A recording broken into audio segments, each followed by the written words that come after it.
It gained the upper hand over the Black Dragon. It was known as one of the 5 strongest mythic calamities of its time. But even so, I craved the Black Dragon's power even more. The Black Dragon could be besieged by billions of ants in the Divine Sword domain, and still inflict heavy casualties on the ant colony. This meant the Black Dragon's supernatural power was slightly superior to the Divine Sword. In terms of individual strength, that Black Dragon was easily among the top 3 in the world. Soon, the little black snake struggled to swim into a river and escaped the ant attack. The black snake poked its head out of the water and hissed at the ant colony lingering on the shore. "This is the one!" This extraordinary intelligence and vengeful personality belonged to the Black Dragon that dominated the world after the mutation.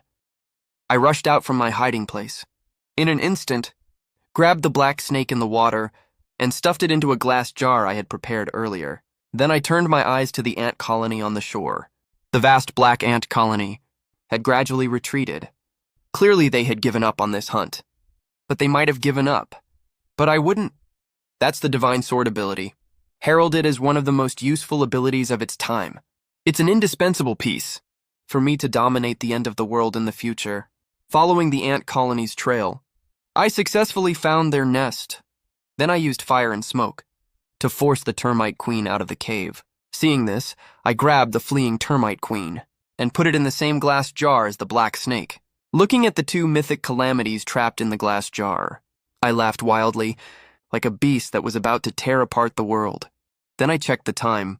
Only a few hours left until the end of the world arrives. Next, it's time to settle the score with my enemies. A few minutes later, I arrived at a hot pot restaurant because I knew that in my previous life, several gang bosses beat me crippled right here.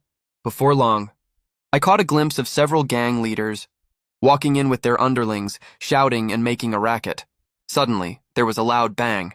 One of the burly men grabbed a young girl's hair and slammed her face down on the table.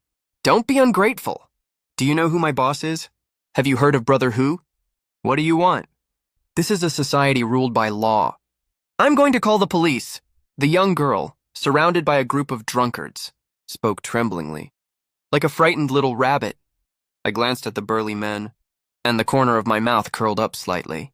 Looks like it's time to make a move. I snapped the solid wood chopsticks from the hot pot meal into sharp wooden spikes and held them in my hand.